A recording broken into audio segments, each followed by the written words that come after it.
Hello, everybody. We got Indy and Groovy Kaiju here coming at you. We hope everyone's having a great Homesick Fest. Groovy, I'm stoked to be talking to you today. Dude, I'm stoked to be talking to you, man. What's up? It's always great to talk to you, man. You're like my favorite. You as well, dude. It's always a fun time. Appreciate it. Hell yeah. So Homesick, amazing time. Thank you for joining that up and your performance and all that. Super sexy. Yeah, thank you. For anyone that isn't familiar with the project already, I kind of want to dive back into the roots a little bit and hear how you got started with Groovy Kaiju and the whole vaporwave thing. Yeah, totally. So I got back into like future funk and vaporwave back in like 2014, when still parts of it was still like a joke. So I got started with the project because I know, right? I got started with the project with just hanging out with my roommate. We were watching a bunch of artsy music stuff, and then I was just playing around. I have like a hip hop background. I was making a bunch of beats. I was playing around with a whisper sample, and then just so on and so forth. It started sounding good, and then my roommate was like, "Dude, it kind of sounds like you're doing something there." And I was like, "All right, I feel you." So so they started the project, but because it was like my main focus at the time doing music was like the hip hop stuff, I was like, you know what? Let me just throw something together. My roommate and I were pinning names, and he was like, "How about Groovy Godzilla?" And I was like, "That sounds hilarious. Yeah, let's do it. I love Godzilla." And that's why the logo, for example, is just like a Godzilla head and like the deal with it glasses. Just because I was like, we'll see what happens with this whole project. It's just whatever. And then, you can't change it now, though. Yeah, you can't change it now. We did the whole.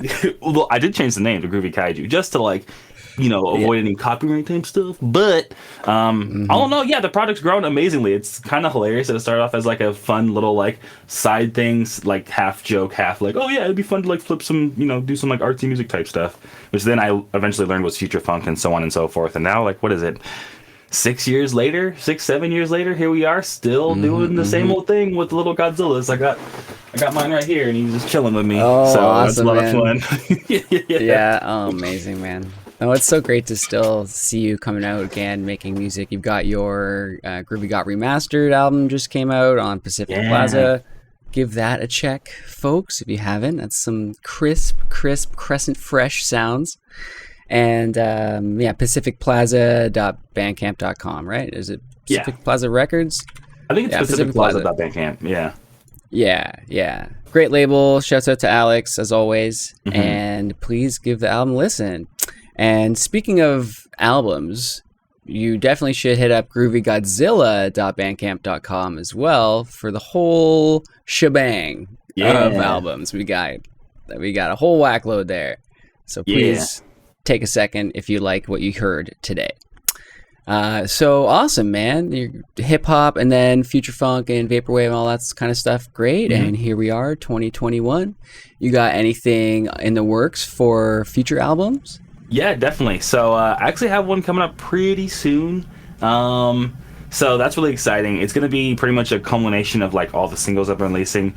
Plus, I think like a handful of new songs, and some of them are extra special because I've been trying to like do my own vocals on a little bit of stuff. So we'll see how it gets received. Maybe people like it, maybe they won't, but we'll see. It should be fun. Shit, man, that's so cool, man. I love that. As a vocalist, I want to see more of that all the time. Yeah. Actually, I might hit you up for some help then, because I need some, I show it to people, and like I think the rapping parts are good, but then usually the chorus parts, I think I might need some little bit more I'd love feedback to. on. Dude, all right, I'm glad we're doing this live. We're starting to help each other live. Cool, I'll send them over to you like right after this, actually, because I do need the help. Cool, man. I would love that. That'd be a lot of fun. Just to peer in, if anything, to see the the process behind the scenes. Yeah. Awesome, man. So cool. We got some things to look forward to. Very exciting. So what about like music in general? How did you get into wanting to make it? Like starting with hip hop, for example, like were your parents into it a lot, or were you exposed to a musical community in high school sort of thing? Yeah, so my dad is very musical. Like he just listens to a lot of soul and funk and a lot of like, honestly, he like grew up in the 90s in Compton, so like a lot of 90s Compton rap. So like a lot of good music. My mom, she's very much like music is something that happens at the club. Doesn't really listen to it outside of the club. So it's like she's like 50-50 about it, but I think it definitely came from my dad, at least the musical spirit that I have. But I really got into music from Guitar Hero, which is kind of funny. So like I started playing Guitar Hero, I was like, yo, this is dope. And then got an iPad to start listening to Guitar Hero music. And then I think what really set it off was one of my like closest childhood friends, Kevin, their parents, Ken and Tara. They were really big, like just metal fans.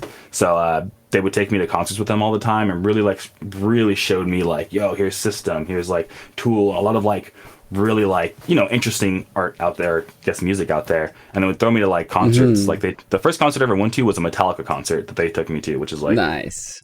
Dope. Crazy. You know what I mean? Like how many people can say Metallica was their first concert? So yeah, so some pretty massive stuff there, and being like brought in by those knowledgeable people, I'm sure it kind of showed you little cool things behind the scenes that your average concert goer might not pick up on or learn in that process. So that's cool. That's very cool. Shouts out to those, forget their names, but Ken and Tara, family friends, you know. Shouts out. Yes.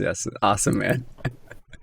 Cool. And then I guess you just got started with a DAW then, or did you have a physical I forgot to answer that. Yeah, so what ended up happening is that I was skating with a bunch of friends, like, so I've been skating for like literally half my life. Like literally half of my life. That's a little wild to say every time. But, skateboarding. Yeah, skateboarding. So then I had like a little skate crew were hanging around, and they started rapping a lot, just like, you know, doing little freestyles, and they're like, damn, we need like some beats. And I was like, well, I'm good at computers. So then the same people who had like showed me the concerts, I was like, hey, can you show me a DAW to make music? And they're like, yeah, here's like Cracked FL. And I was like, cool. Fuck and then I just started using FL Studio. So cool. And then here we are, like, you know, a decade later, I'm still using, I paid for FL because I think it's good to invest in your tools if you're, you know, actually getting at least some money from them. But so now I use legal FL, but I've been using FL for like a decade, and it's been going good ever since. So yeah.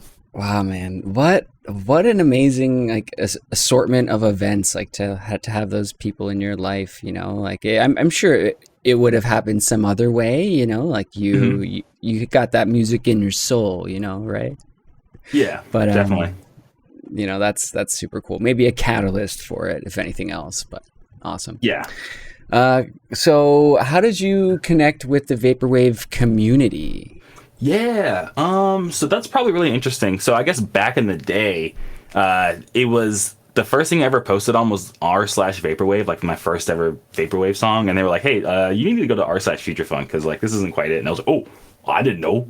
And then, so I posted to r/futurefunk, and a lot of it was just posting on r/futurefunk, getting comments, talking to the other artists that were in there, and just going from there and just being a part of that subreddit. And then it really I got deep into the community when I got into Future Society back in like 2015, and that was this whole own era thing. And then that was just a Facebook group that like pretty much everyone that was like in Future Funk was rolling through. Even Young Bay was in there at some point. They weren't as active, but like, you know, like lots of like people were running through that that collective at the time.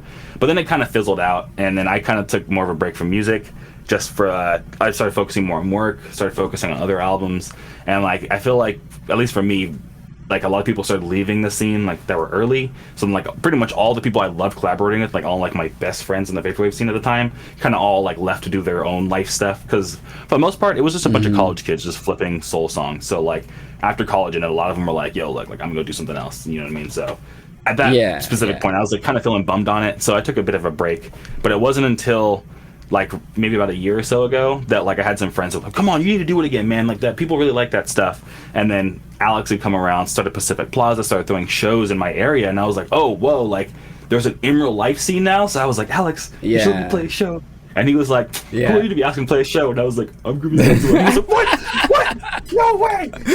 You can play a show? And I was like, cool. That's so and awesome. Then I got back involved through Pacific Plaza and started going on Twitter again, checking all the new folks and like making friends with like Tup, you, and everyone else, you know, all the just everything. So just got back involved that way, mostly through Twitter, I guess, and then just now on Discord. So yeah, that's how I got back into it after taking a hiatus. So things kind of changed a little bit in terms of like where people are hanging out, but like it's all the same. Yeah, chilling with people on the internet, cool people. Yeah, it changes with the technology too, and as the Discord servers change and all that, you just shuffle around. You know, Twitter is more popular now, certainly, but yeah, it's funny how it switches like that. Speaking of Future Society, I just want to note your song on the Volume 1 there, Black and Ease.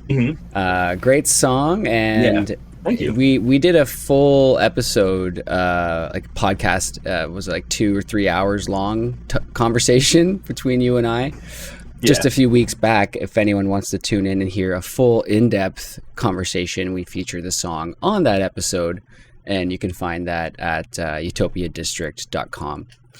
But yeah, also the Volume 1 from Future Society Collective is it's like a moment in time encapsulated.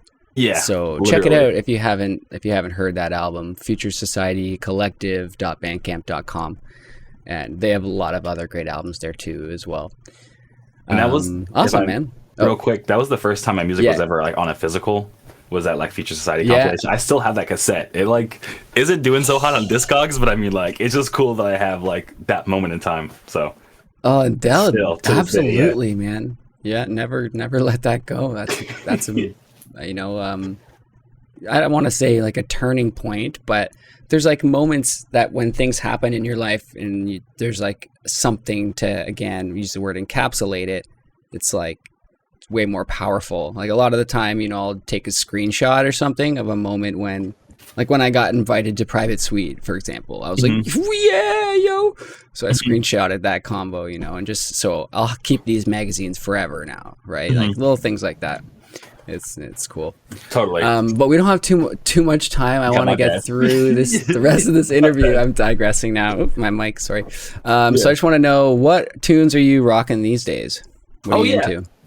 As of lately, so this is pretty random, but I'm still a big hip hop head, and I feel like there's like this up and coming movement in like the hip hop world called like Low NY. It's a really weird. People don't really talk about it that much, but pretty much if you listen to Earl Sweatshirt, their latest album, Some Rap Songs, it's a bunch of beats that sound like that very soulful, just like kind of crunchy, like weirdness going on. So like folks like Medhane, I think their name is, Navy Blue, Red Veil, all of them are like making that kind of hip hop. So a lot of just like very like, so the beats are just insane. Like they're just really very soulful, and people rap over vocals, which is like kind of interesting. I don't know, it just has another unique piece of time that I feel like. And one thing is too is that I feel like it kind of like goes against a lot of like the hip hop norms. Like, one thing, a lot of criticism hip hop's always had is that like it's very like, maybe it can be misogynistic at times, but this is very like uplifting to women, and like, some of the lines are like, ain't a black woman I can't thank, and you know what I mean? And I'm like, yeah, dude, like for real, like that's, let's thank the women in our lives and stuff. So I don't know, I just think it's like very much a juxtaposition to like just modern production, modern hip hop, and like I just think it's cool. I think it's so dope. So I listen to that like a lot. I love that idea. I'm gonna check it out. Earl Sweatshirt, Some Rap Songs. Yeah, that album. Yeah, got it. Got it. That's up a here. good starting point. Check it out, folks. Yeah. Cool, man. Thank you. Cool. So what we talked about this, next album. Anything else you got planned over the next 6 months? Over the next 6 months, I don't know, dude. Just keep pumping out singles. I'm kind of do like the whole like Spotify game, so like single every month, and then usually wrap up some of those into an album.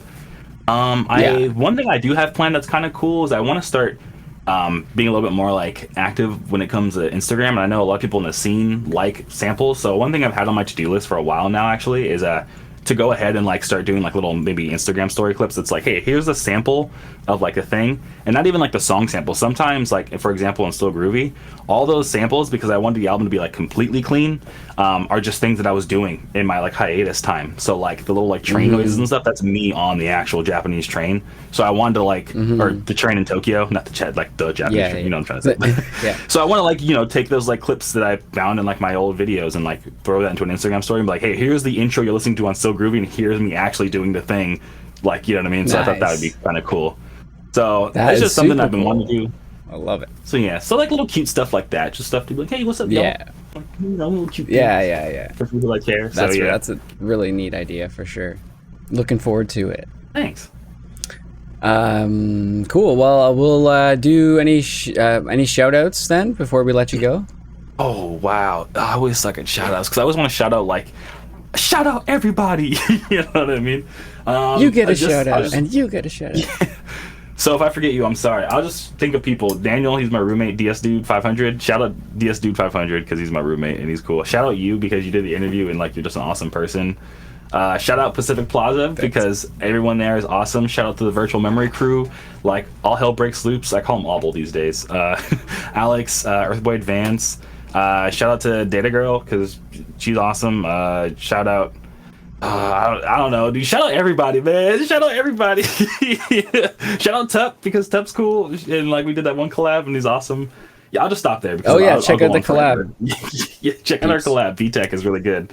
And actually, you know what? Ironically, as much as I have gripes about Spotify, shout out Spotify for putting a lot of my songs on the Future Funk playlist. You know, I have like 3 on there now, so that's kind of cool. So shout out to whoever's doing the curation for the Spotify Future Funk. They're doing an okay job. Yeah. Oh, awesome.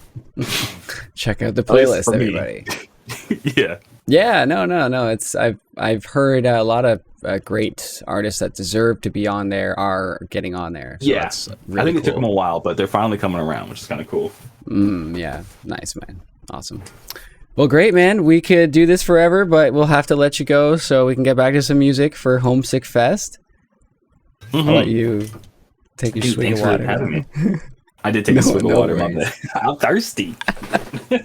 Yeah, you gotta stay hydrated in this heat. Hell yeah. But yes, we will continue talking, and shouts out everybody for this whole Homesick Fest thing. This is really awesome. Duh. Shout out to the Homesick Fest organizers. I love you. And thank you again, Groovy, for being a part of it. Yeah, thank you for the interview. And yeah, thank you everybody for watching. Take it easy, everybody. Thank you, everybody. Okay, peace out. Peace.